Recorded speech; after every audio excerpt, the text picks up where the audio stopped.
Are you being used? I'm not going to be the diversity inclusion. You've never represented us before, but now you want to represent us? Tyla-Lauren Gilmore. If Tyla looks familiar, it's because she's been the face for brands like H&M, Nike, Abercrombie, and Maybelline. She's even been on the side of a bus, like a real-life Carrie Bradshaw. Seriously, this is one beauty and style influencer who's at the top of her game. Once you decide to do this, you have to understand the consequences. Without further ado, my name is Carmen Sognonvi. This is Small Steps, Big Moves, the podcast about the business of influence and content creation. And here is my conversation with Tyla-Lauren Gilmore. Well, Tyla, welcome to the show. Thanks for having me. I'm so excited to be here. And you look gorgeous, as always. Thank you. So do you. I love this dress. Thank you. We're trying a new look this time. We love that. We love that. So let's get into your story. How did you first get started as a creator? This story is so crazy because I started back in like 2014, 2015, which literally feels like almost a decade ago. I started in the natural hair space and I honestly was just looking for community. I was looking for somebody to kind of relate to me because no one in my life had curly hair. And even though I have this slick back bun, my hair is a big afro. And if you follow me, you know that. But it was really hard because I was going through my natural hair journey. I was coming back from college. I just didn't know the direction that I wanted to go in, but I did know that I really wanted to explore my natural hair. So I started posting on Instagram, finding a community, finding other girls that were kind of in the space of looking to figure out products, figure out like what direction to go in. Should they do the big chop? Should they just do like go natural and see how it goes?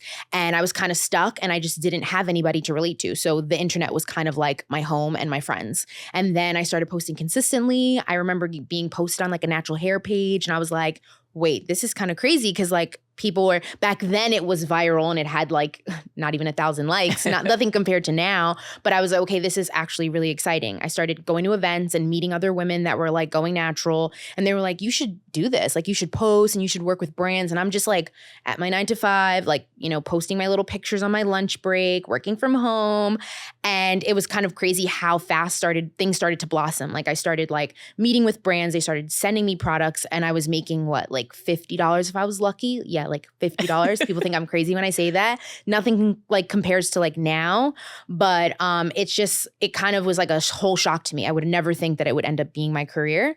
And then I want to say in like 2018, 2019 is when I started going full time and I kind of just got into more of the lifestyle space, fashion, travel, and kind of where I'm at now, which is I just cover a little bit of everything on my page. So back in those very early days, where were you posting? Was it Instagram? Was it Facebook? Did you have a blog? Like what? I was always posting on Instagram. Instagram was like my home. So like I started a little like dabbling in YouTube, but I wasn't like serious about it because it required so much work still like it does now.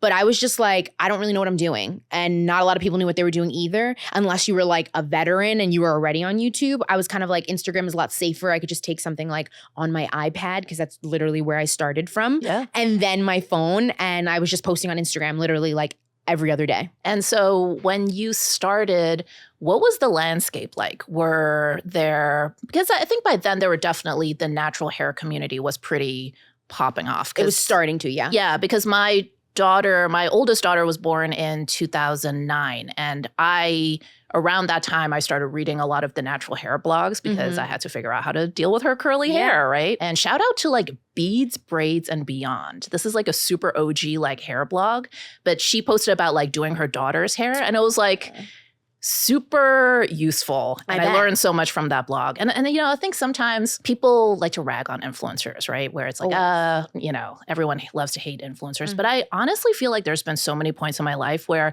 influencers have helped me personally in my life so much with the natural hair.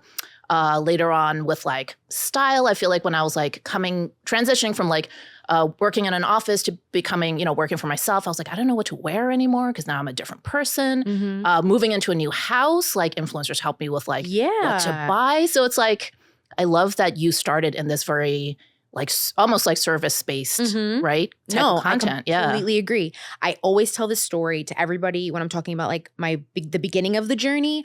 I'll never forget this like man, he was a father. He had 2 daughters, very similar hair from me. He DM'd me and he said like, hey, like I just lost my wife. I have no idea what to do with my daughter's like hair. I literally just got back from the service. I'm lost. Like, can you help me? And like, I get emotional thinking about it because people always want to say something, but they actually have no idea what goes on the other side of like, people can't afford to go to a salon, you know, like people can't afford to talk to these experts. It's like some people never go to the salon. It's not attainable for them. So it's like the next best thing is the person on the internet who looks similar to someone that they know, in his case, his daughters, and asks me. And I literally was in shock because I was like, I'm no expert. I'm still in the beginning like stages of this. But for him to feel comfortable and even like vulnerable to come to me and ask me that, I was just like, okay, this is actually something I really want to do like for a very long time, because it's like, I just love helping people. And it's like I said, some people don't have the opportunity to go to experts. So it's like, we're the next best thing. And I think sometimes as a creator, especially if you're in, you know, a quote unquote more frivolous space, like anything like lifestyle oriented, sometimes you can think to yourself like, oh, what I do is so meaningless, right? Like what, like this is so, it's not deep. Yeah. But I've found time and time, like I have stories like that too. Like you don't know how your content is affecting the other person, because sometimes someone can really be going through something. Yeah. And what you're putting out really helps them in a very deep way that you probably can't even imagine, exactly like that situation, right? When you first started posting pictures of your hair, you couldn't have imagined that it would have an impact like that on that family. Yeah. And I think it's like, it's those things that aren't shared enough. Yeah. Because like, you know, people talk about DMs, but I feel like there's just so many things going on in our life that sometimes like you forget how like the very little things that you do or post or share can extremely affect somebody in like a way bigger way. I know you mentioned getting paid $50. Yeah. First brand deal, or probably one of the first. Mm-hmm. So how did it kind of grow from there? Like, how did you figure out how this worked? How did you sort of like step up the ladder to hopefully more than $50? Girl, every time I tell that story, that I tell people that like, I didn't really start making like, I'm going to put a number and say like $1,000, like until I hit like 70K plus. Wow. And people don't realize that like it is very different back then. I was just just graduated from college. I loved Shea Moisture. I loved all these brands, but I couldn't afford them. So like I tell this story too. I kept my receipt, and whatever didn't work, I returned it back to CVS because you could do that. And I was telling people that because it was expensive to go natural. Yeah. Like people really didn't realize that it's a way more emotional journey than just like going natural. Yep. So it's like when these brands would reach out to me and send me product, I would literally have a heart attack and want to give me $50 on top of that, because that would be my food money for the week going back and forth to work, you know, because I was working a 9 to 5. So I feel like once I kind of met more people and like I started just talking to people, like I'm just a personable person. So like when I went to these events, I was asking all these type of questions. I probably looked crazy, but I was just like, y'all do this for a living? Like y'all are posting on Instagram and like getting paid for it, like more than $50? No, I gotta know. I gotta know what's going on. So anybody that I can grab coffee with, anybody that I can speak to and ask questions to was open to me, I was like, I'm going. So I would go to work, and after work, I would meet up with anyone and everyone, PR people, photographers, models, and I would just ask them and pick their brain about it. And there were so many people that actually helped me. And of course, there were some that didn't, but it was all about just networking and putting myself out there. And then I realized like, okay, wow, like I can do this. Then I started making like $100. And then I was like, wow, like I can really do this. And I'll never forget, I had a job with Palmer's, and like they put me on a flyer in CVS, and that was like the most money I've ever made. And I was like, came home and I told my parents, I was like, I'm quitting my 9 to 5. I'm like, I got this in the bag. And they were like, no, you're not. And I was just like, okay, like I kept working and I started making like more money, like $1,000, like $2,000. And like, that's a lot of money. Like for me to just like do my hair, and like, I'm saying just, but like we know the space of how much work goes into it. But to other people, it was like, so wait, you're just doing your hair and taking pictures and they're paying you? And I was like, it's a lot more than that. But like from the outside looking in, yes, it's like I'm working with these brands to connect my community with them and be my authentic self. And I think that I'm a natural workaholic. It's just who I am. So once I got comfortable and I kind of found the sauce of like, I got to make quality content, I need to use the products that I naturally use and talk about them genuinely, these brands will respect me and want me to do it for them. And that's how I started to get paid. Yeah. And I think it was all about just always staying true to like what I already used and what I did. And it was kind of like like, it was a secret sauce. It was like, if I'm being myself, sharing it with my community and they're enjoying it, like, I'd want to hire me too. And that's kind of how it blossomed from there. So I know that you definitely have that hustler in you. Yeah. You know how to hustle. And actually, I just want to say I can count on like one hand the number of people that I would take business advice from in this industry. And Tyla is very, very high on that list, which is why I'm so glad you're on the show. Of course. Oh my God. Don't be fooled by the glam, the serving of the face. Like, she's incredibly business savvy. Thank you. So that's the best. No, you really are. So a little birdie told me, actually a creator that I think we probably both know or have met at some point. She told me that in the early days, you did something really interesting, which is that you would ask for like desk side meetings with PR people. Yeah. Tell me about that. I've never heard anyone talk about this. Like, what was that and how did it work? For me, honestly, like one of the biggest things was like putting my life in like the public eye. And like, I know we're just influencers, we're no like Kim K, but like that was a lot for me. And I think my strength was always connecting with people. Like the internet was cool, but I was never like, oh my God, I'm obsessed with it. I was more like obsessed with like connecting with people, getting to know them, hearing their story and like why they're doing what they're doing. So when I had the opportunity to like meet with these people who are behind these brands that I've used for years, I was like, I'm gonna cold pitch and I'm gonna see if these people wanna talk to me. And I'm gonna ask them about why they're doing what they're doing and what, you know, like pushes them forward because I'm new in this space and the space was new in general. Yeah. So it's like, we're kind of all figuring our footing.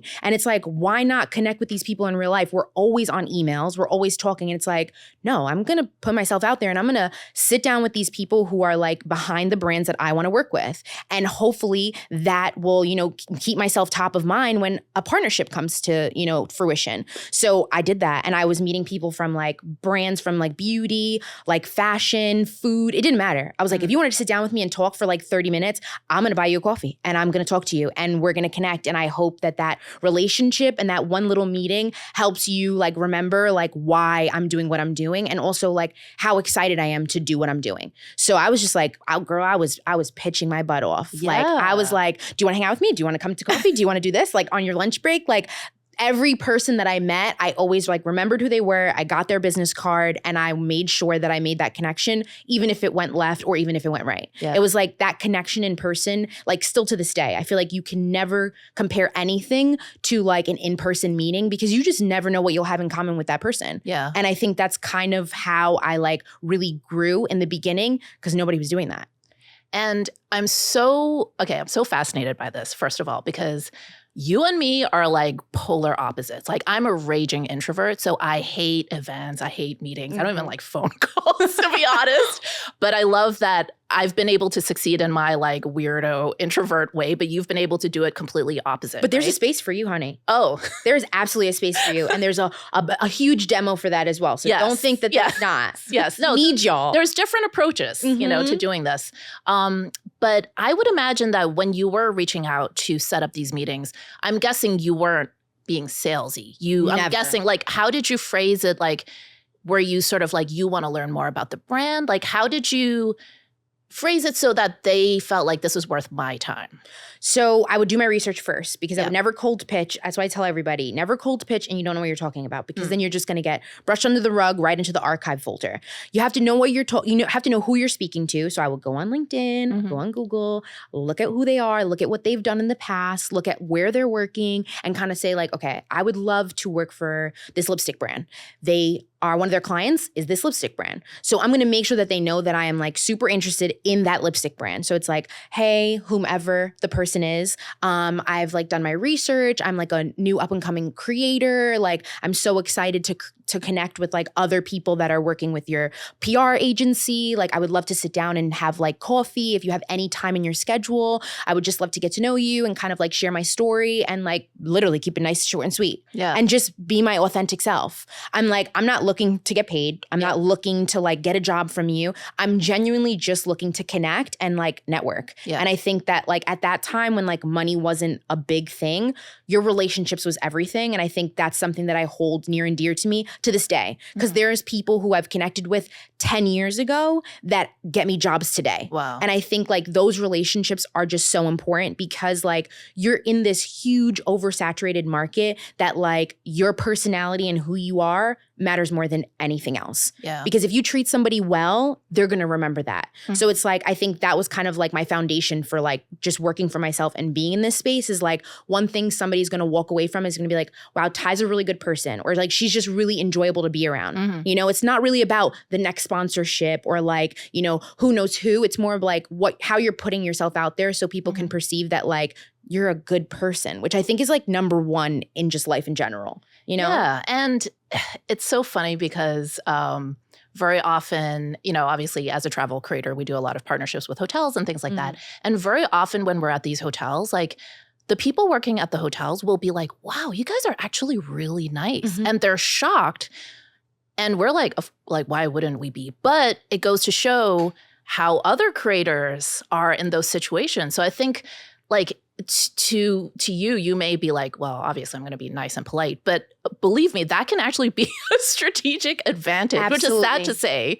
Absolutely. But it's true, right? It's scary though, because Yeah, I've been it in those is. situations too. And I'm like, wait, like, but I think that's why we get that like negative, like, you know, outlook on us because there are people who are making so much money and doing all this like creator space content and they're really not the nicest. And I know you've met your handful and I've met my handful. And it's just like, at the end of the day. This is part of the reason I don't like events. No, I don't blame you. I don't blame you. It's like, it's unfortunate because Yeah. it's like, if all of this disappears, you're still a human at the end of the day. Yeah. And I think a lot of people kind of let it get to their head. And I get it, you know? But if this disappears, like you have to show more than just your content. Yeah. Like it doesn't hurt to be a good person, you know? Yeah. Not everybody has a good day every day. Completely understandable. Yep. But it's just like the people that you interact with, like you never know how they're going to show up again in your life. Oh, yeah. This space is very tiny. Yes. So it's like, if you can walk away and say like, I'm a decent, kind person, like y'all can take all the followers. Yeah. Because yeah. like, it doesn't matter at the end of the day. Yeah, you cannot burn bridges. You never know where people end up. By the way, if you're interested in learning more about what it takes to become a travel content creator, like myself, I actually have a free masterclass that you can take. It's called How to Make It as a Travel Influencer Without Being Young, Hot, or Rich. You'll find this masterclass useful if you want to be a travel influencer, but you don't have the time or budget to travel frequently. You want to create travel content, but you worry that you don't have a background in photography or videography. You want to grow an audience, but you don't know how to attract the right followers and keep them engaged because you don't have much experience with social media. To sign up for this free masterclass, just visit travelinfluencerclass.com. I do want to bring it back to one thing that you kind of did in your outreach, which I think is really smart. And one of the things that I always hear from creators that I mentor is that they're like, oh, I have such a small audience. Like, who's going to even want to hear from me? But what I always tell them is that, one thing you don't realize is that brands very much want to identify who's up and coming, right? Like, yes, of course, they're interested in people who are already established, but the smart brands know that if they align themselves with the people who are on the rise, then as those creators' careers take off, you're like, if you already have a relationship with that creator, you're likely to get maybe a better rate or like a, couple extra deliverables because you already have a good relationship, right? Absolutely. So I love that when you reached out, you kind of positioned it that way where you're not like, hey, I'm awesome, hire me. It's like, hey, I'm up and coming in this space. Let me introduce myself. Yeah, I think that's like the most important thing you can do. And I also think that like, it's not really, I know everybody says this and we get caught up in our head about the numbers, but it's like, if you have a nice, good return and a small amount of followers, best believe that brand will come back. It doesn't matter if you're micro, macro, mega influencer. It's about like who you are and how you connect with your community. And like, that's what the brand values, So I think people forget that because it's hard. It's hard to not get in your head about the followers and the engagement and all that stuff. And also, like, were you easy to work with? Going back to the personality piece, right? Yep. Like, it's like, if you were just a breeze to work with, why would they not pick you again versus like rolling the dice with someone else or picking someone that they know was annoying the first time around? Exactly, 100%. It's those relationships. Yeah. So back to relationships. Another thing in one of our conversations, you said this and it like blew my mind because as I mentioned, I hate going to events. As influencers, you get invited to a lot of like random stuff. And I go to like 1% of the things that I'm invited to. And, the reason is I'm an introvert, so it's like It's a lot. I don't really enjoy it, personally. But then B, for me, I've never it's never led to business for me. Like, there's a lot of events I've gone to where I'm like, okay, this seems like a good brand to like maybe, form a relationship with. And then it just doesn't really go anywhere. So it's like, I know that it's just not an effective strategy for me for whatever reason. But you have mentioned that you rarely attend an event and not walk out essentially with a brand deal. So how? So for me, I don't want to say every single time I Of go, course. because definitely times have changed. Yes. I think events were a lot more important back then compared to now, just Yes. because of obviously COVID and like brands have shifted and things have changed. But I think that, again, like I'm a very personal person and I love to connect with people, especially behind brands that I love. So it's like, even if I don't walk away with a brand deal, I know that the connection that I had with that person who represents a brand that I love will eventually help me in the long run. Yeah. So it's like always like little things. It's like always going in and trying to find the person that invited you. And if they're not there, making yourself known to like someone on the PR agency that like it's a privilege to be here and like you're very thankful, because not everybody gets every invite, you know, and some invites are more important than others. And that's just the truth of it. And I think that like when you make yourself known and you tell somebody that like you're so appreciative that like you're able to be in this space, that means a lot to them, because I've worked on the other side. I know how hard it is to put an event together and have these influencers come, because it's like at the end of the day, like these brands need from us just like we need from them. So I think just making yourself known and being appreciative of being in the space, because this job is a privilege. Not everybody can do it. I know it's very oversaturated, but like the opportunity is a privilege. Yeah. So I think just doing that and making sure that you're remembered, so that the next time if there is a partnership, you will be top of mind. Yeah. Or in general, just wanting to get to know them if they go to another PR agency. You know, it's like just keeping your name top of mind and always being like your best self and being appreciative is like kind of how I attack everything. I don't go to as many events as I used to, but if I'm going, I'm always going to be intentional and also like making them known that I am super appreciative to be in the space. I've always thought that with creator careers, there's often these like inflection points where it's like you hit something happens and you're like, oh, wow, like things have really changed now.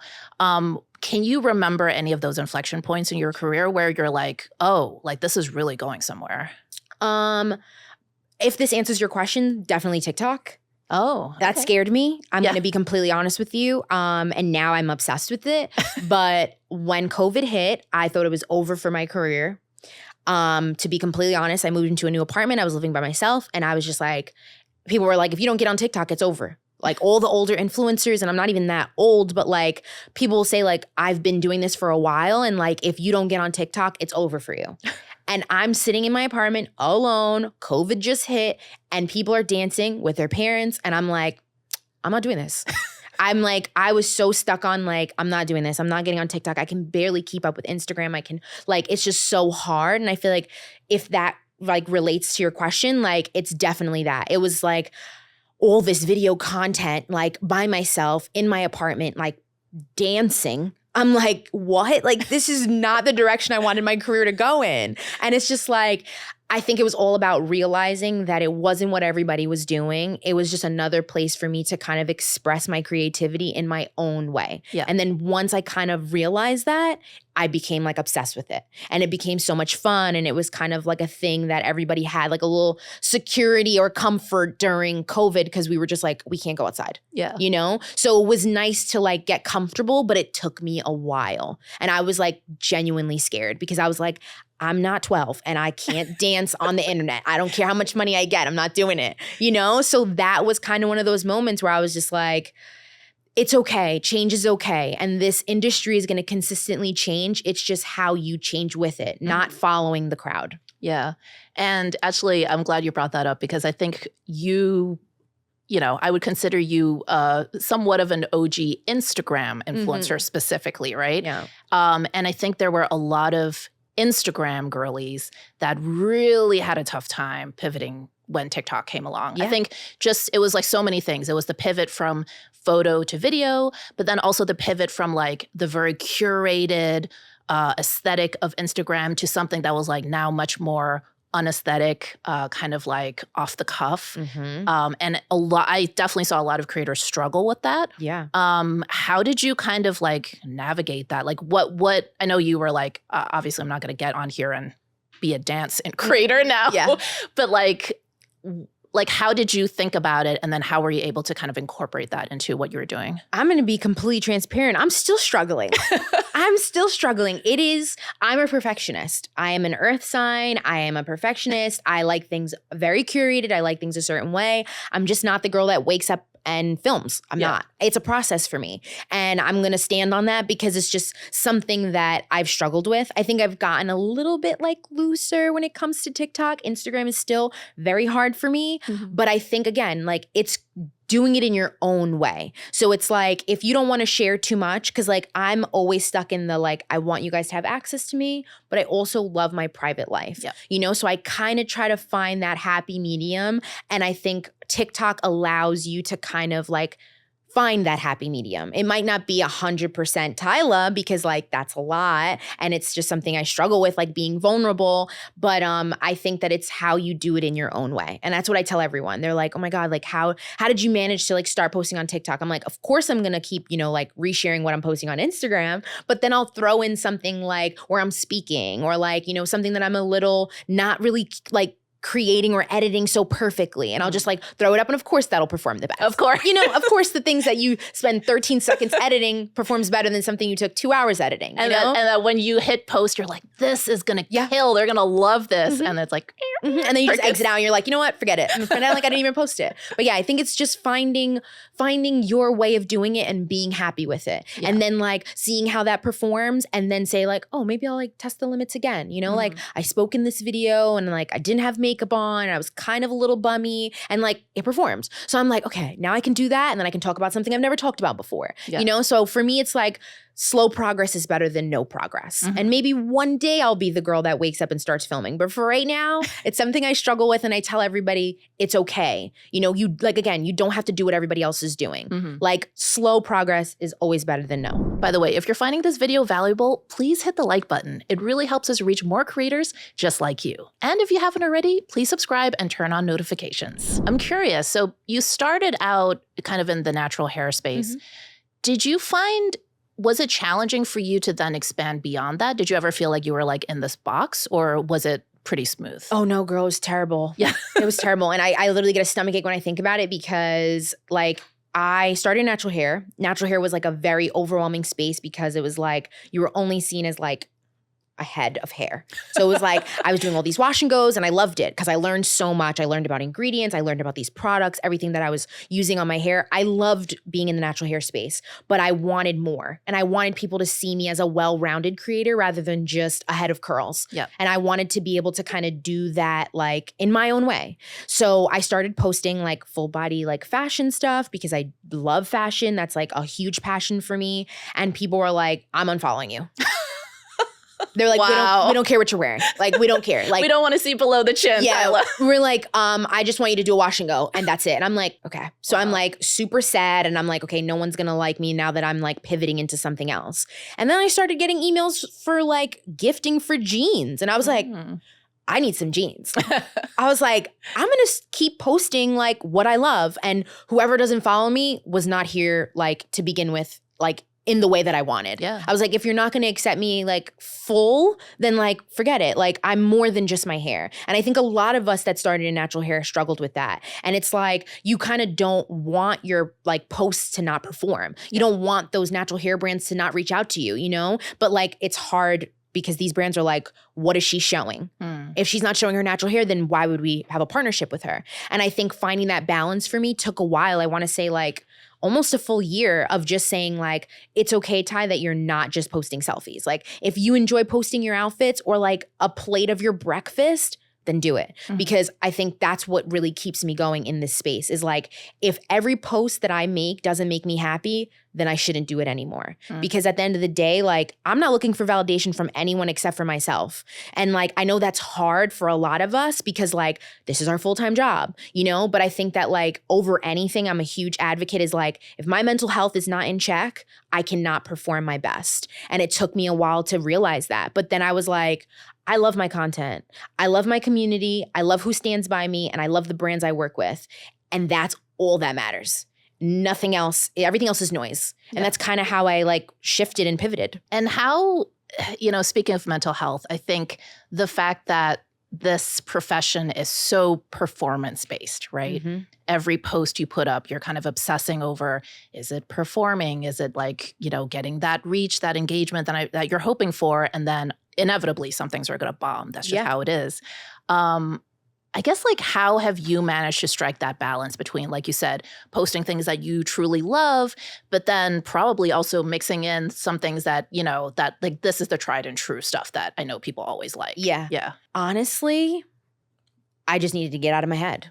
I needed to talk to my friends that weren't on the internet. I needed to, you know, like step away and say like, I'm not doing the dancing TikToks. I'm not doing like a viral prank, and that's just not who I am. Yeah. And I don't really care if it performs or not. I'm gonna go ahead and hide those likes. And if the brand wants to see the analytics, they'll see the analytics. And if it doesn't make me happy, I'm not doing it. And that's with like partnerships, that's with trends, that's with anything that comes within this space. If it don't make me happy, I'm not doing it. I don't care how much money's on the table. I don't care if I have to go back to work. Like, if I have to, then I will. Because I'm genuinely doing this job because I really love it. And I love creating what I love. And it might sound a little selfish because obviously I do things for my community as well. But like, this job is not easy. And like I said, like, if your mental health is not there, like, you could really suffer in a space that's all about performance. And like constant comparison, you know? So it's like, I had to get out of my head. And like, I feel like no matter, even though I'm saying this, like, still things bother me. I'm a human. But at the end of the day, I'm like, Ty, like, you're the only person that matters. Like, and if you don't like it, don't do it. You know, you obviously have built a really good career from the $50 post all the way up to, you know, things are definitely not there now. Yeah, thank God. But when you look at new creators, what do you think is the biggest screw up you see that is causing them to leave money on the table? There's not enough education about knowing your worth. I feel like no matter, we talk about this all the time, like on our own time.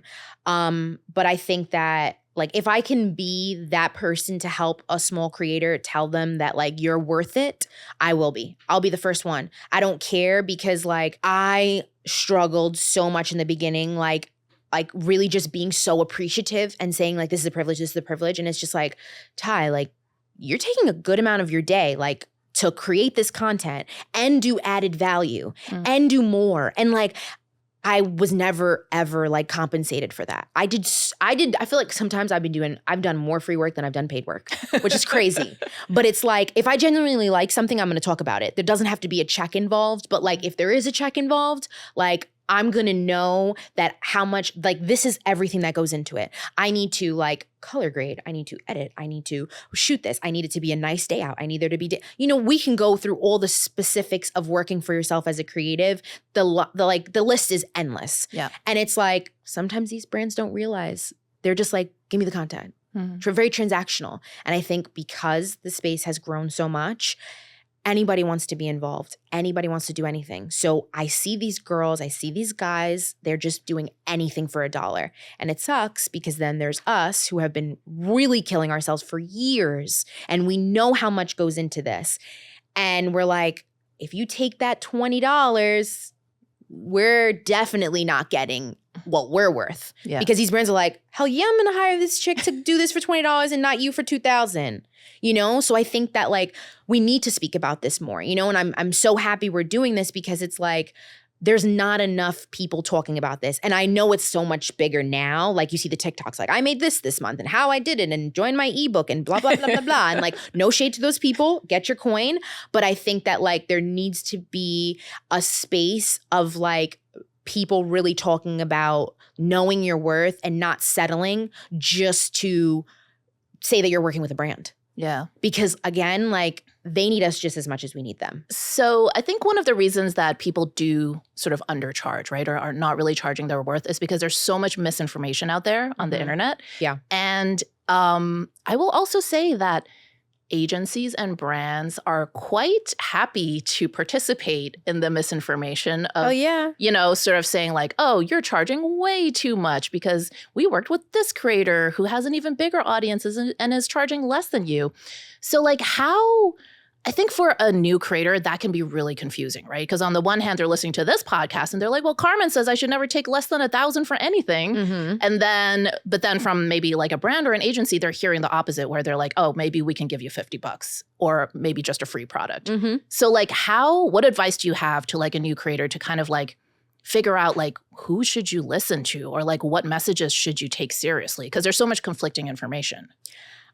I know this is going to be a little tricky, this response, but your intuition and your gut is always going to steer you the right way. No matter what podcast you listen to, no matter what brand, no matter what you think, like just stay true to who you are. If you feel like what helped me when it came to rates was like writing out everything that goes into the production. Like obviously certain jobs are easier than others, but it's like when it gets to a point where you're hiring a photographer, that photographer needs to edit, you need to pay that photographer. And not everybody's doing this, some people just self-tape and they go from there. Yeah. But it's like write down all of the work that takes to complete this project. Look into it. Look at other brands that you've worked with and how much money they paid you with no issue. Do your own research, like really understand the work that's going into it and always go high and negotiate lower. Yeah. And it might sound crazy. You might not get the job, but then I switch to, if it's not for you, then it's not for you. Yeah. And that's what I have to tell myself every day. Like last year was a really hard year for me being transparent, and it's just like, I just have to keep on telling myself whatever I didn't get, it wasn't for me. And I think that's another thing that we get really caught up in. It's like, if I don't have 10 jobs a month, I'm not good enough. And it's like, no. Not every job is for you. So it's like rates will always be tricky. It's just like a salary at a 9 to 5, but it's also what you think you deserve and how much work you're putting into that. You like content creator A and content creator B are very opposite, different engagement, different followers, different work ethic. So it's like we have to stop comparing ourselves and kind of understand like what we think we're worth. And like we're always going to struggle with it. I think that there's never going to be a go-to, no matter how many scientific things and flyers you see. Like if you have 10,000 followers, this is how much you charge.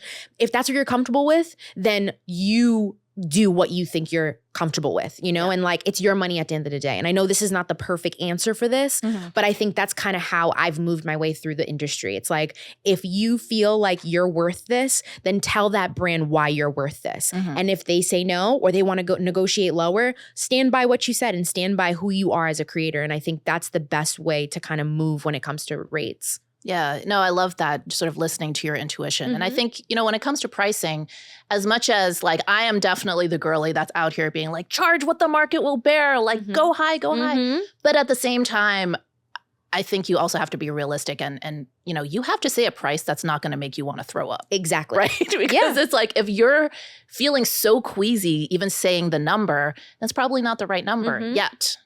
Maybe later, maybe next month it will be. But right now, maybe you're not quite there yet. So, pare it down to a number where you're like, okay, it makes me a little nervous, but I'm not like sweating. Yeah. Right? I think 100% the same. Yeah. But I love what you said about really listing out everything that goes into a project, because I think a lot of new creators don't realize how many man hours go into a campaign. Because in your mind, you're like, oh, it's just making the video or shooting the posts. No, there's not just that. There are, right? Like there's all of the rounds of revisions. There's, writing out the script or the concept first, getting that approved. There's probably a couple of rounds of revisions there. Then you shoot the content. Then there might be some revisions after that. Then it's like, But even shooting the content. Oh, yeah. Is it raining? That's Is it true. dark? Yeah. Do I have to shoot it indoors? Do I have to shoot it outdoors? Am I feeling good? Yep. Am I not feeling well? How many days do I have to turn it around? Like, if I'm late, is there a late fee? Are they like, there's so many things that people don't realize that go into it. And some people, I've met creators that are kind of just like, I just shoot it. Right. And I'm like, I am honestly like, I'm so glad I met you. Me? It doesn't work like that. Yeah. And everybody's, situation is different. But like, it's true. Like there's so much that goes into these productions. Yeah. No matter how small, no matter how large. Yeah. Let's talk about talent management agencies. We actually just did a whole episode about this, kind of the good, the bad, and the ugly. And, you know, I have to admit in that episode, it was more the bad and the ugly than the good. Absolutely. But I know you have some thoughts. What has been your experience with agencies, and like generally, like what advice would you give to new creators when they're thinking about whether to go down that way or not? So I think that talent agencies, any representation you may have, because there's so many different ways you can do it. You can be with an agency, you can be with an independent manager, you can manage yourself. Like there's so many outlets now because there's an agency on every corner. And I think that if you feel like you're ready for management and you feel like your workload is just so crazy and you can't create happily, then maybe it's time. But also, not everyone has to have a manager, you know? And I thought I started with a manager when I hit 100K, which is kind of crazy because it was so different for me back then. And now if you have 10K, you can have a manager, which is, you know, it's to each its own. Yeah. But I feel like for me, the minute I was frustrated with like, I can't create and also do admin and also do invoicing, I need a management. So I kind of ran with the first management that, you know, approached me. And I was just so excited because it kind of connected with my worth, which I hate to say. And, you know, just to be transparent, I thought I was finally making it because an agency reached out to me. No. I mean, but that's a very important point. And I think that is how a lot of creators feel. Yeah. They think that it's like a stamp of approval. Like you've made it now, you've reached a certain level. Yeah. And that's when it can get dangerous, right? And I think that when I first signed with my first agency, like I was kind of blinded. It wasn't a terrible experience. It was really nice to like have somebody that cared for you, that like put your name in rooms with brands and like was there to kind of negotiate. I didn't have to like squeeze every dollar out of these brands. I was so excited and like I saw a difference in my money and I was like, this is like the best thing that could ever happen. But there's a lot of like variables with management, you know? It's like some things can be like very secretive, you know? And granted, this is not for everybody. Everybody has a different experience. Every management is not the same, but it's like there's a lot of things we don't know what's going on. You know, there's a lot of like conversations behind closed doors of like deals being made so that like other creators can get on, you know, the job that you have so you can get you get the money that you feel like you deserve. There's like so much like crazy stuff that happens behind closed doors. And I think that's what makes it a little scary. And I also think that like not every management company is like has your best interests at heart. And I think that was something I had to learn, you know? I have restrictions on what type of content I make. I don't drink alcohol. So you're never going to see me do a content about alcohol. And I think I've been in spaces where, you know, a manager has said like, hey, this is like 10K. And I'm like, okay, I don't drink alcohol. So pass. Are you sure? And I'm like, what did my first response not give you? Yeah. You know, so it's like, make sure that like the management that you are with is not just driven by money. Because I know obviously we all are in some degree, but having your best interest at heart at who you are as a creator is like the number one thing I tell people. It's like money will come and go, but like who you are will always be who you are. Yeah. So like make sure that you know that content that you create about something you're uncomfortable with, it will come across. And like if your community knows you, they're going to know that this is not something that you like to do or you've ever shared. And chances are they're not going to support it or in the way that you want. So I think it's like not everybody needs a manager. It's okay if you choose to go the route of managing yourself. It'll be hard, but if you love your job and you love what you do, then it'll work out. And making sure that the person that you hire to get 20% of your money has your best interest at heart. And I hope that answers your question. Yeah. I mean, it's 1/5 of your business. You know, I think people don't really let that sink in. It's you're handing over 1/5 of your business, not just the money, but the control in many ways. Yeah. And so it's not a light decision and you have to be aware of the risk factors. So Absolutely. Definitely watch that episode if you haven't excited. already, because it's an important one. So you've been a creator for almost a decade. Mm-hmm. So you have definitely seen platforms come and go, right? Trends ebb and flow. If you were to kind of look in your crystal ball, what direction is the industry heading in, you think? I think definitely evergreen content like YouTube, and I'm trying to push myself to get back into YouTube. I think that content is like kind of the strongest with like really cultivating a community. I think short form content is amazing. It's great, but it's also like really quick, and it kind of makes our life a little crazy because we have to keep coming up with all these things. But I think that if you really want to connect with your community, I think that like that evergreen YouTube content that's like, I know it sounds crazy, but like that 10-minute vlog and like it's like a little bit different from like the TikTok and Instagram. It's very quick. Like people can really get to know you and who you are, which I think is huge now, is like not just being any other influencer, but like really focusing on community. I think that's kind of the direction that it's going to go in. And I think that YouTube, it's a lot of work, but I think it's definitely worth it. And I think that's something that I've been struggling with. And I really want to focus on for this year is like having that evergreen content and having people know that they can go to my YouTube and really get to know me rather than just like a post on TikTok and Instagram here and there. Yeah, definitely. I think I totally agree with you that there's going to be more of an interest in long form content. And, you know, I think a lot of us have short form video fatigue at this point. Absolutely. Because it's like we have all been consuming so much of it the last few years, and all of these platforms are like cramming it down our throats. Like before it was just, if you wanted that, you went to TikTok and you enjoyed it. But then it was like, you log on to Instagram, it's more of the same. You log on to YouTube, now it's shorts.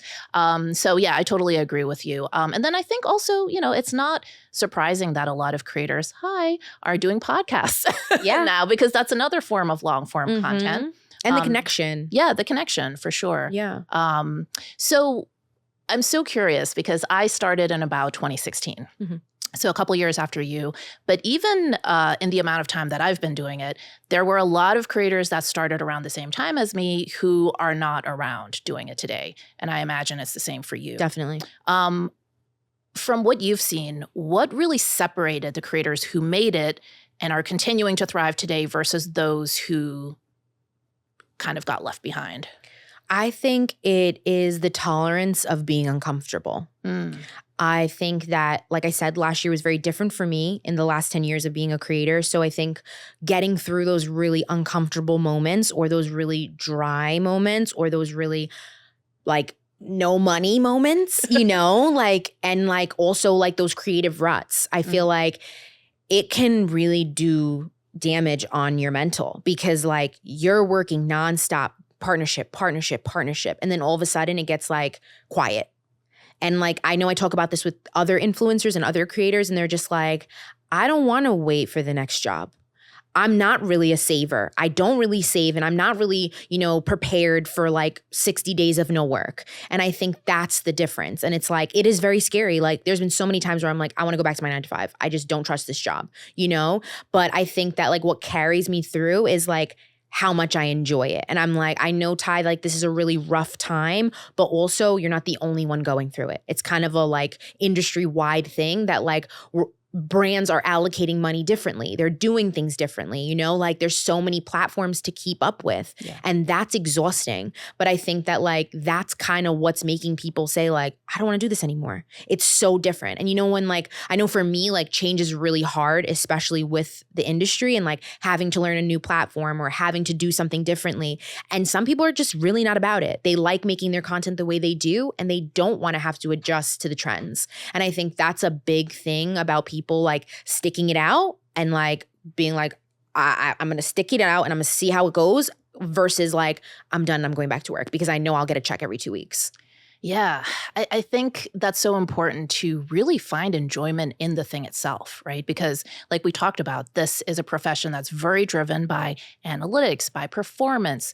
And then on another level, it's also driven by fame and clout and popularity. And if you're only motivated by those things, it's over. Yeah, or the money, of course, money as well. But if those things disappear, is there anything left that you actually enjoy doing? Right? Yeah. And I think ultimately, whatever kind of content you make, yes, I'm very pro like treating it like a business. And that's why I started this whole podcast. But ultimately, there should be something else driving it, right? Whether it's like love for the sort of topic or niche that you cover, or some kind of deeper why. And, I've actually watched a couple interviews that you've done before, and you talked about kind of like, obviously you're a lifestyle creator and you like beauty and fashion and natural hair and all of this stuff, but there's also something more that you kind of want to get across, right, in your content. Talk to us about that and kind of like let us know, like, how does that inform some of the decisions that you make? I think that, like, from what I touched on earlier, it's like, if it doesn't make me happy, I'm not doing that. I'm not doing it. And that's in all aspects of my life, like the people around me, like everything. So I think that, like, if I tell people when they're starting, they're like, oh, I don't know what avenue to go down. I don't know what to do. I really want to be a creator. And I was just like, listen, there are things you love and have passion for before you wanted to be a creator. Those are the things that you're going to wake up every day genuinely wanting to do, with a paycheck or without, and that's what's going to keep you going. Even if I went back to my 9-to-5, I would still post on Instagram. I genuinely love helping people dress, helping people pick out a product, or helping people find the foundation that's for combo skin. Like, genuinely helping people is like something that it's always been something that I've loved. So it's like, regardless if I have a platform or not, I'm going to do it.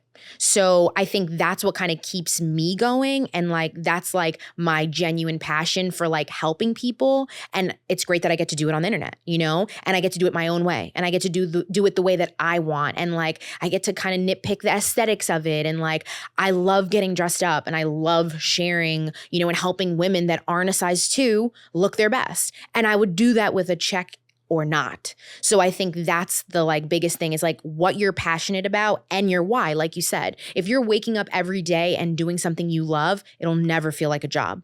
It'll genuinely just make you happy. And I think that's what it is. And like, of course I have bad days, like I'm a human, but I truly love sharing, and I truly love sharing what I love. So I tell people, like, once you try to figure out what your avenue is, which you already know what it is, and you want to post about it and share, you'll never feel like it's a job. You'll never, be like, oh, I don't want to do this. And granted, like, sometimes I don't want to dress up and sometimes I don't want to wear makeup. But at the end of the day, like, I truly, truly enjoy it and it's my passion. So I'm like, why not? Yeah. And I think that for certain creators like you, and I think also our family, the representation piece is also really important. Huge. You touched on the fact that you do fashion for not a size 2. And I think you also occupy this very rare space, which is like the mid-size style creator, which is like, it's so hard to find creators that are like, they're not, a 0 or 2, but they're also not plus size, because that's sort of a very different kind of body shape and different kind of like way to shop. And so I think that's super important. With our family, we are a family of color, and to see us in these sort of luxury travel spaces, a lot of people find that kind of inspiring, and it makes them feel like, oh, I can feel comfortable in a space like that as well. Yeah. But speaking of the sort of representation piece, let's take it back to 2020. Oof. Very interesting year. That was definitely a year when it was the year of the Black squares on Instagram, right? And I think a lot of people in the creator space, a lot of companies suddenly realized, oh, we have 0 diversity in the creators that we hire. And I feel like, I'm curious what your experience was, and kind of like within your circle, kind of what you saw, because a lot of the creators I know, there were so many Black creators that were either signed up by talent management agencies or hired for campaigns. And there was this sudden, and also just like their followings grew, because all of a sudden there's all these like, frankly, white ladies who are like, oh my God, every influencer I follow is white. Like, I need to diversify who I follow. And so a lot of Black creators saw this like big jump, right, in their careers. And then fast forward a few years, some of those gains didn't quite work out. And there was a lot of, I think, backpedaling from the brands that were supposedly so dedicated to, diversity and inclusion and all of that, and equality. I would just love to hear kind of like what your personal experience was like, during those few years, and then kind of like what you saw around you. It was definitely a crazy time, because not only was that going on, but I also had like changed management, and like there was a lot of like jobs you had to really be careful with, like who you were doing a job with, like have they always supported. And I think that like the diversity and inclusion has always been something that's a part of my brand. Yeah. I'm of mixed descent. So it's always going to be something we're struggling with no matter what. I don't care if there's a black square or not. Being a woman of color in this space, in every space in the world, is going to be difficult. So it's how you manage and represent yourself. I knew that like the representation that I was looking for during that time had to make sure that they were advocating for me. And that could go down to like a natural hair job of like a brand that didn't have anyone of color on the back end, and them saying like she has to do 16 different hairstyles in like 3 posts. And I would literally sit down with my manager and I would say like, I just want them to know that first of all, I'm not manipulating my hair for 3 posts and you want me to do all these different styles. Like if you knew and respected who I was and like you understood my content and my natural hair, then you'd know that that's impossible. So it's like, I think number one, it was great to have a good advocate behind me of somebody who can represent me and say like, she's not doing this. You should know this. If you are an actual natural hair brand, then you'd know that she's not doing this. So I think that was really helpful. And then I think that I always looked at brands prior to working with them. I always looked at their Instagram prior to working with them. When I'm vetting a brand to work with during that time, prior and to today, like if you don't serve me, why am I serving you? Mm-hmm. If there's no one in your followers or on your page that looks like me, why would I consider you? What are my followers going to get from this? I'm going to be the token girl that solves all the problems in that space. I'll never be that. I will never, and I'll know that prior. I don't care how much money's on the table. Like if you don't serve me, why am I going to serve you? Because people will call me out about it, you know? And they will say like, why would you work with them? And there's been several brands that have reached out and I've turned down because I've told them, you don't even have a girl that's bigger than a size 6 on your page or a size 4.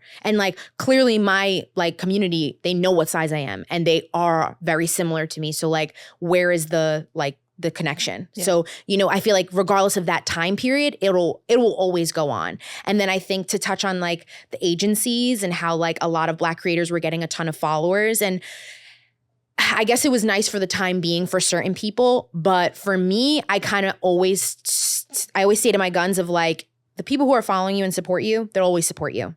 It doesn't matter what season we're in. It doesn't matter what catastrophe is going on in the world. They're going to follow you because they respect your work, and the same thing for brands.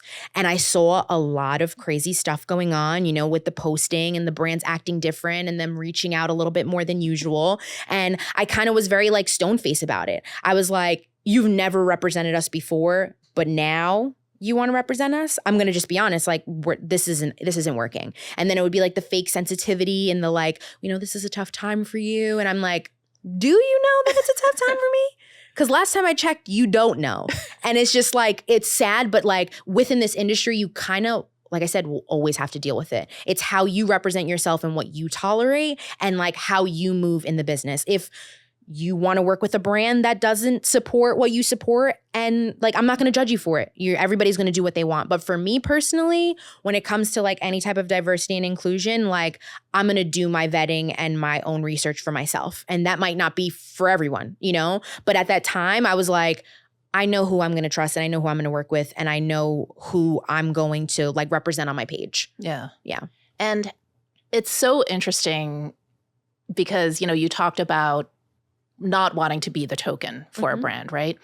But like how, and this is just you personally, how do you kind of make that decision? Because what if there is a brand that they're like genuinely, wow, like we've really been like it up and we really need to like make a serious effort. And so they are starting kind of from scratch.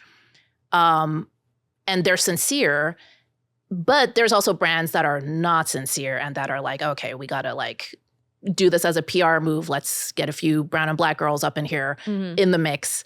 I guess like as a creator, like what advice do you have for like trying to figure out, are you being used essentially as a creator or is this, or are you going to be part of like a genuinely good like initiative?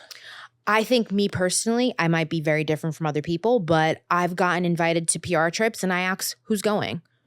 You know, and some people are scared to ask those things, but I've been in this industry for a very long time. So there's really no questions that I'm kind of like worried about. I just want to know who else is on the campaign, like who else is around there. Because if like I have to do all the work, of representing one type of woman. You are the diversity and inclusion.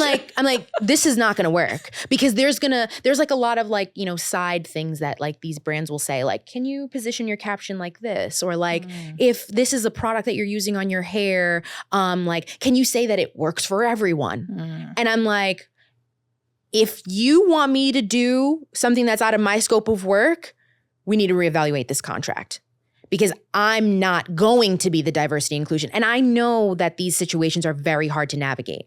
This is where a good manager would come into play, but making sure they know this prior to signing you. Like, you have to be there for me in a different way. You have to step up to the plate and say, like, Tyla is not going to be the checked box. Tyla is not going to be the only woman of color on the campaign or on the trip to cover that whole basis for you. And sometimes you can't get 10 girls that look like me on a trip. I get it. But also like asking these tough questions to these people and seeing their response.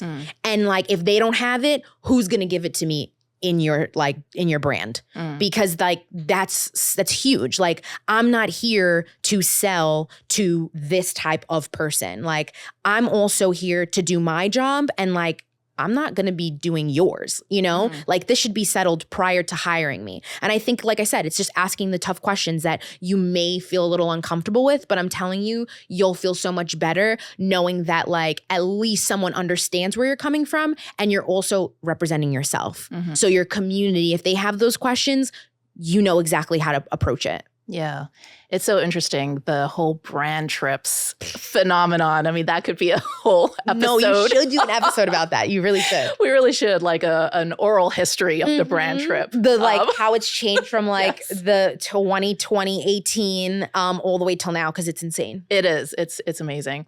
Yeah, but have you ever found yourself, I guess, in any of these situations that we're talking about with brand trips, where you either felt like you were kind of tokenized or in a campaign, or, you know, looking back on it, you realize, oh, if it was like, you know, the Tyla of 2024, I probably wouldn't have done that deal. Plenty. In the beginning, like, it's always, to be transparent, it's always been hard to be a Black woman. That's just a normal thing that everybody knows. But I think I definitely struggled with my voice in the beginning. I did a lot of things because I was a poor college student and I hated my 9-to-5 and I just wanted some money, you know? And this was like in the beginning when I was barely making $100, you know? But I think I've definitely learned and I've paid attention, and I've been like a lot better at like vetting these brands that I work with. But I've been on press trips where I was the only woman of color, and I would have to, you know, tweak the verbiage of how my caption looks and like, you know, little things that they would ask me, like I was talking about before. And back then I didn't think it was a big deal, you know, because first of all, to go on a press trip in like 2019 was like the greatest gift on earth. And that's just me being transparent, you know? It was like not a lot of women of color were on these press trips. So like to be with all of these women, I was in that privileged mind state, you know? But then when I look back at it, I'm like, wow, like I really was probably paid way less than everybody else. I definitely added tons of value to the trip because I introduced this brand to tons of women of color that never heard of it and started using it and told me like, oh my God, I started using this because of you. And this is amazing. It's expensive, but I love it. And I'm so happy I can invest in it. Thank you so much. Little things like that are like what taught me to like find my voice in this space and don't hide it and ask uncomfortable questions. And if someone has a problem with it, they're not for you. The brand's not for you. And you have to learn these things the hard way because like we're all trying to make money. We're all trying to like gain a following. We're all trying to have these brands love us and like want us to keep representing their brand. But it's like, it's a learning process, you know, and there's not a lot of knowledge. I feel like now more than before about like representing yourself and like having a voice. And like, if you're uncomfortable, say it and like speak up. And that comes with time. You know, it's not automatic. It's like, I feel like this space is very secretive. You know, it's like you never know which way to go. If it's like rates, if it's about standing up for yourself, it's about saying yes to like a brand that didn't really treat you well. It's like we all have to experience it on our own time to kind of like figure out what's best for us in the next situation. Yeah. And I think also like what's right for you changes over time, right? Like when you were still working your 9-to-5, you had a very different set of criteria because your goals were different. Yeah. Now that you're doing it full time, you're looking at things very differently. And yeah. You may not say yes to things that you would have said yes to back then, but back then it made sense. Oh, yeah. Right? Now it's like, I'm sure you feel the same way. It's like a no doesn't hurt as bad as it did before. Yeah. Oh, yeah. Like, I'm just like, here's a no for you, here's a no for you. Before it was like, oh my God, yes, anything, any money, I'm like, now I'm like, I give out more no's than yeses. Yeah. And I don't say that in like a shady way. I say it in I know what I should be doing. I know what my bandwidth is. I know what brands represent like who I am. And I also know what's BS. So it's just like, everyone's going to learn that. And you don't have to say yes to everything because not everything's for you. And that's okay. Yeah. And what advice do you have? I feel like especially in the sort of like beauty fashion space, there's a lot of gifting and sometimes not necessarily cash that's coming, right? What advice do you have for a creator who feels like, you know, they're kind of stuck in that, like they're getting a lot of PR and they're getting all this free gifting opportunities, but they can't seem to like translate that into like paid campaigns? Like how can someone kind of like make that transition from free to paid? So how I did it, again, it's not for everybody. I always like to say that because people are like, I tried what you did and it didn't work. And I'm just like, listen, that's not how it works. Yeah. For me, I want to try it all. I do. But I give myself, you know, I pace it, you know, especially skincare, very sensitive. So I'm like, I'm going to try this for a month, see how it works. I'm going to create some organic content. If I genuinely love it, like if I can't stop using it and like people are noticing my skin get better, they're like, what are you using? I'm going to do a video because at the end of the day, I still have to make organic content. I'm going to make that organic content. I'm going to see how it performs. I'm going to check out the analytics and then I'm going to send it to the brand. And I'm going to say, I am so obsessed with this like product. I love it. My community's like reacting great to it. And I really would love for you to keep me top of mind if there's any activations or partnerships in the pipeline. I would love to be a part of it because it has just been so easy to talk about on my platform and I genuinely love it. And that's kind of how I've always gone about it. I will never be like, I need to work with you. Like I need to get paid for this. No, because that's not how it works. Some brands don't have anything in the pipeline, but I do make sure to follow up and tell the brand like how I'm really feeling if it is something that I'm super passionate about. And I think that like the brand appreciates any feedback you can get because they want to know that. You know, they'll get reviews here and there, but it's like from an influencer that has impact, it means a lot. And I know it's a little bit more work, but it's like, if you want to work, like closed mouths don't get fed. So it's like, if you can put yourself out there, like maybe you'll get 5 no's, but I'm telling you, you'll eventually get a yes. It's all about like that genuine connection you have with the brand and with that product and how your community is going to like react to it. Because like, a lot of these brands make a lot of money off of us influencers who are doing free work. So if I show you the numbers and what I've sold or like how it's been or like all the positive DMs, like you can't ignore that. You know, like you can't ignore the power or the buying power that like a lot of us influencers have without getting a check. I love that approach. And I just want to call out something important that Tyla did, which is, and this is like something that we've talked about on the podcast before, one of the pieces of really bad advice that I often see for creators when it comes to pitching brands is a lot of like coaches and consultants will be like, you have to come up with a really specific idea and then pitch that idea. And I'm like, that's literally not how brand deals work. Brand deals work on the brand schedule. They have predetermined campaigns that they want to do. They're not going to find budget just to do your one idea with just you. So I love that you made the organic content and you share the analytics with the brand. And then you didn't say, hey, I have this specific idea I want to pitch you. You're like, no, please consider me for future activations. That's how this industry works. Also, why are you giving away your ideas? Because they could snatch them up in a second. Which and happens not all the involve time. You. It's happened to me. Happens all the time. I'm like, no way you're getting my idea that can literally make you millions. There's no way. I'm like, I think I'm good for this, but no way. Because that's literally just money in their pocket and they don't have to involve you at all. No. And like nothing's, you know, there's nothing. No harm, no foul. And in a regular brand deal, just please understand newer creators, nobody talks concepts until contracts are signed. Like that's how it actually works. So if you're getting pressure to be like, hey, send us your best ideas, no, they're just going to take them and run. So yeah, that's not how it works. And do exactly what Tyla did, which is like ask to be considered for what they're already working on. And then it's like, now they're seeing you within the schedule that they have already mapped out for the year, right? And they're like, oh, you know, we actually have this launch of this new like cream that I think Tyla would be perfect for. Let's make sure we earmark some budget to make sure we can work with her. Yeah. Like that's what you want to happen. Yeah. just like, I think there's just so much pressure around getting a brand deal. And there's so many other like routes that you can go. I think that people think that, yes, a lot of us survive off of brand deals, but it's like, it's not the end all be all. And I said this so many times already since we've done this, is like, if it's not for you, the best thing to do is accept that it's not for you, because when the thing that is for you comes, you'll fit perfectly. Yeah. And nothing will seem like ingenuine. It'll just be exactly for you. And sometimes that's waiting 6 months. It's not, they don't come all the time, but wouldn't you just feel so much better if you were doing something that you felt like connected with you rather than just like any old job? So that's how I kind of navigate it. Yeah.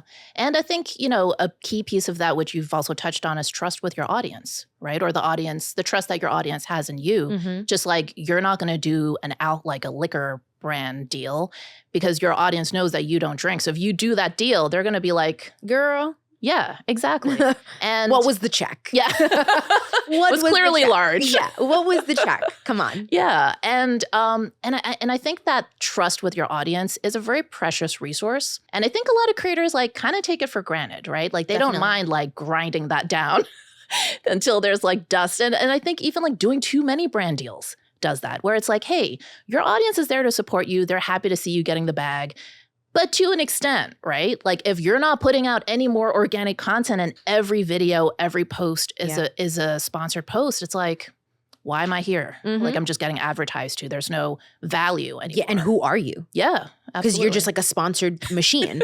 Like I remember like 2 years ago when I was doing holiday content, and holiday content is insane. It's just like back to back to back to back. Somebody was just like, oh my God, Ty, can we get like a gift guide? Like this is a lot. And I was just like, damn, I'm really sorry. Like I would hate to be that creator. I would hate for you to think that I'm literally just doing this for a check, because I'm not. But I'm also just like, if it works out, it works out. So it's kind of just like finding that balance. And I didn't really think about it until then. And then I would see my other favorite influencers and I'd be like, damn, we are really like these sponsored machines. It's like, who's going to support this? Like who wants to see that when like you haven't posted anything that's not for you getting paid for it? Kind of like questions like your integrity about it. So like definitely that is huge. Yeah. And I feel like I see that so much with these like semi-retired YouTubers where it's like they haven't made a video for a year and then suddenly they come back with a video and you're like, oh, you're so excited. And you're like, oh, it's a sponsored video. Like that's the only reason you came back. Like for the check. So it's like, it comes off as so disingenuous. And then I think, let's talk about longevity in the business, because you clearly have figured out something, right, when it comes to longevity. Like somewhat. You've been able to, do this for a long time, which a lot of people haven't. But what do you think are maybe some of the things that creators need to do if they want a long-term career that maybe doesn't get talked about enough? Number one is always stay true to yourself. And I know I've said that so many times, but I think it is very easy to kind of lose your like path in this because there's so many trends and there's so many things changing, and we like you said, the ebbs and the flows of this whole process is like you can get a job today and then not a job in 3 months. And I think it's like continuing to do what you love, and also like be comfortable with being a little uncomfortable. And I say that to myself all the time. It's like TikTok is popular. Get on it, Ty. If you're uncomfortable, get on it. If you truly love this space and like you don't want to go back to work, like switch it up a little bit. Try something new. Like I was on YouTube and I want to get back into it. So I think it's, just being uncomfortable with things that are changing and like continuing to be yourself in like whatever you're creating. Because it's like you still have that following, you still have those people, and they'll still continue to grow with you. So it's like also connecting with your community, I think is huge. Like asking them questions, asking them what they want to see, like really honing in on like your community and like what you can do for them in a different way that you didn't do last year or 5 years ago. Because I have followers that come to me and they're like, hey, I've been following you since you were doing natural hair, and like you've really inspired me to like learn how to dress. And I'm just like, wow, this is amazing. And then she's like, I would love if you did like more things for women that work and like more workwear clothing. And I'm just like, oh, I never thought about that. But it's like paying attention to what the people want is kind of like how they're going to want you more. So at least that's been my thing, is like really connecting with like how they're changing and how my community is growing with me and what they would prefer. And then making myself a little uncomfortable to do that, so they're getting exactly what they want from me. Yeah, I think the making yourself uncomfortable comfortable piece is so important. And I think, going back to this sort of transition to TikTok, I think the reason a lot of established creators were very scared of getting on TikTok is because they got on it, they didn't see instant success. Yeah. And they found it embarrassing because they're used to having 1 million followers, 2 million followers. And then when they didn't immediately get that off the bat, then they're like, all right, that's it. I'm just going to stop. Yep. Because I don't want to be humiliated. And it's like, it shouldn't be humiliating. This is a brand new platform for everyone. Just have fun with it and be silly. And like, it doesn't have to be that serious. That instant gratification that we're always searching for is literally what's going to kill us. Yeah. Because it's like, as a creative, being freelance, working for yourself, it takes years. Like, it takes years to find your footing and like be comfortable financially, emotionally, everything. Yeah. So it's like, once you take that leap and that risk of working for yourself and being a creative, you have to know that number one is having patience. Yeah. And giving yourself grace. Because if you don't, you're gonna fall flat because nothing happens overnight. Granted, viral culture is a thing, not really my thing. But like, if you truly love this, like, you will go with the flow of it. And that means like really lows and like really highs. And that's just what it is. And like, there's no security. You don't know what's going on at any point. You're really selling the dream. Yeah. And I tell everybody, I'm like, listen, do you want to be a creator? Like, do you want to be a freelance creative? Like if you really do, then you'll stick it out. Yeah. And that's just the honest truth. And I try to be as honest as I can because it's like, I've had really bad times, but I've had really great times. And like, those bad times build character and make you stronger to handle all of the great times that are to come. Yep. And I think a lot of the creators that I know, they didn't really, and myself included, right? Didn't really hit our stride until like year 5. Yeah. Right? Like that's when it's like, okay, you kind of have a handle on your content, your audience is really growing, you figured out who you want to be, you figured out your pricing, how to position yourself in the marketplace. There's all of these pieces, but it takes time, like you said. And I think that because of, sort of like TikTok and this sort of like overnight fame that a lot of people have, there is also this impatience of everyone expecting that, this creator career happens overnight. And it can happen overnight, but you also have to understand that sometimes the people for whom it happens overnight, they don't have those years of grinding it out. And especially if you don't have a strong team around you. Or just a strong mindset. Yeah, absolutely. You can really crash and burn. Yeah, oh, absolutely. Yeah. And we see it every day. Yeah. So I completely agree. I think it's like, once you decide to do this, you have to understand the consequences that come with it. But I think your passion for it, it will pull you through. And that's what I can say for me. Yeah. Like I said, really great highs, really bad lows. I love what I do. I love that I get to do things like this. And I think that's what kind of holds me and pushes me through continuing to do it. All right. Well, Tyla, thank you so much. This was amazing. Yeah, it was. Thank you for having me. Of course. I always love talking shop with you. Yes, me too. What's it like to make a living by taking first class and business class flights all over the world? Especially if you started your YouTube channel at age 12 and grew it to over 250 million views. Check out this video where I interview Nonstop Dan. Thanks for watching, and I'll see you over there.